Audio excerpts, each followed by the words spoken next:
Hello दोस्तों, आप सभी का ऑल अबाउट सोसियस में स्वागत है। और ये समाज शास्त्र की इग्नू में जो कुछ महत्वपूर्ण विचारकों ने जो भी बुक्स लिखी है और उसका रेफरेंस लेके जो इग्नू की बीए और एमए की बुक्स लिखी जाती है, तो उनके जो रेफरेंस में विचारक और उनकी पुस्तकों का नाम मेंशन किया रहता है। हम लोग इस समाजशास्त्रीय विचारक एवं उनकी पुस्तकें, इसमें हम लोग उनकी कौन से बुक हैं और कौन से थिंकर उससे रिलेटेड हैं, इस पे हम लोग डिस्कस करते हैं। तो आज हम लोग 10 थिंकर्स और उनकी 10 बुक्स कौन सी है इसके बारे में डिस्कस करेंगे।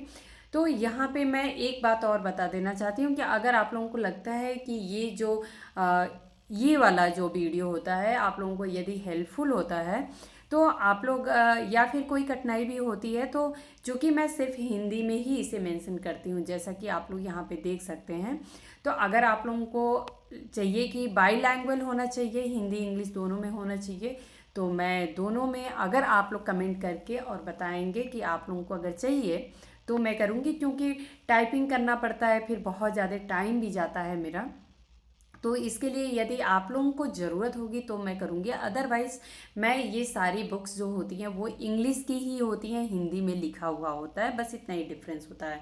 तो आप लोग चाहिए तो आप लोग खुद इंग्लिश में लिख सकते हैं इसको, या फिर अगर आप लोगों को स्पेलिंग की या फिर होता है सम प्रोनाउंसिएशन का प्रॉब्लम होता है कि आखिर में खास करके थिंकर्स में होता है कि उनकी स्पेलिंग क्या थी, तो इसके लिए यदि आप लोग चाहिए तो मैं इंग्लिश में भी उसको मेंशन करूँगी, बट आप लोग कमेंट करके बताइएगा तब। ओके, आज हम लोग पहली बुक देखते हैं। और मैं आप लोगों को ये भी बता दूं कि ये बुक्स जो होते हैं बहुत ज़्यादा इम्पॉर्टेंट होते हैं, और ऐसी ही कुछ बुक्स एग्ज़ाम में पूछ दिए जाते हैं जहाँ पे आप लोगों को प्रॉब्लम होती है कि इसके बारे में तो कभी नहीं सुना था। कुछ ऐसी ही पुस्तकों के नाम और उनसे जुड़े हुए विचारक मैं यहाँ पे मेंशन करती हूँ। तो पहली बुक आप लोग देख सकते हैं, the conditions of post modernity. ये 1989 में बुक पब्लिश हुई थी और डेविड हार्वे ने इसे लिखा था। नेक्स्ट बुक देखेंगे, फिलॉसफी ऑफ नेचुरल साइंस। 1942 में ये बुक पब्लिश हुई थी और इसको लिखा था कार्ल जी हेम्पेल ने। तो यहाँ पे एक चीज़ ज़रूर मैं बताना चाहूँगी कि आप लोगों को मैं बार बार जब ये वाला सीरीज चलता है तो मैं बोलती हूँ कि आप लोग सेपरेट थिंकर्स और उनसे रिलेटेड बुक्स का नोट ज़रूर बनाया करिए, तो आप लोग चाहिए तो बना सकते हैं। ये तो बहुत ही फेमस है, आप लोगों को पता है, द ह्यूमन ग्रुप 1950 में पब्लिश हुई थी और ये चार्सी ह्यूमन्स की बुक है। ओके, नेक्स्ट बुक हम लोग देखेंगे। नेक्स्ट बुक में द कंडक्ट ऑफ इंक्वायरी, ये एक बहुत ही इंपॉर्टेंट बुक है और 1964 में ये पब्लिश हुई थी। अब्राहम कैपलान ने इस पुस्तक को लिखा है। ओके, नेक्स्ट बुक हम लोग देखेंगे, सर्च फॉर वुमेन्स वॉइसेस। ये बुक एक अपने आप में बहुत ही डिफरेंट बुक है, बहुत ही इम्पॉर्टेंट बुक है, और मुझे लगता है कि अभी तक किसी एग्ज़ाम में शायद इस बुक को नहीं पूछा गया है, लेकिन इग्नू की जो संदर्भ सूची होती है उसमें इस बुक को मेंशन किया गया है। 2004 में ये बुक पब्लिश हुई थी और मालविका कार्लेकर ने इसे लिखा है। ओके, नेक्स्ट हम लोग देखेंगे, डिफेंडिंग लॉज इन सोशल साइंसेस 1990। तो लॉज में जो LAWS वो वाला लॉज है, जो नियमों की बात होती है। ये बुक जो है हेराल्ड किनकेड ने लिखा है।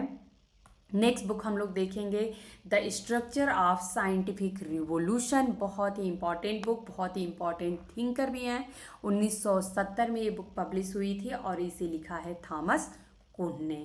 नेक्स्ट बुक हम लोग देखेंगे, रीथिंकिंग एंथ्रोपोलॉजी। 1961 में ये पब्लिश हुई थी और एडमंड लीच, बहुत ही फेमस नाम है, इन्होंने इसे लिखा है। नेक्स्ट बुक इन्हीं की है, सोशल एंथ्रोपोलॉजी करके है और 1982 में ये बुक पब्लिश हुई थी एडमंड लीच की।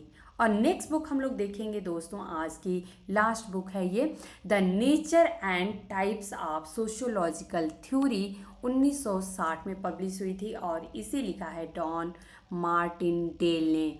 तो यहाँ पे आप लोगों को कुछ डिफरेंट बुक्स मिलती हैं उससे रिलेटेड राइटर्स मिलते हैं या ये बोले थिंकर्स मिलते हैं, सोशियोलॉजिकल थिंकर्स मिलते हैं।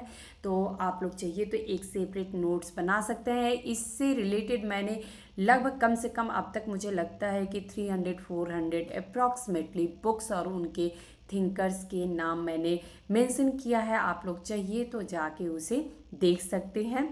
दोस्तों मिलते हैं नेक्स्ट लेक्चर में ऐसे ही कुछ इम्पॉर्टेंट फैक्ट के साथ। धन्यवाद।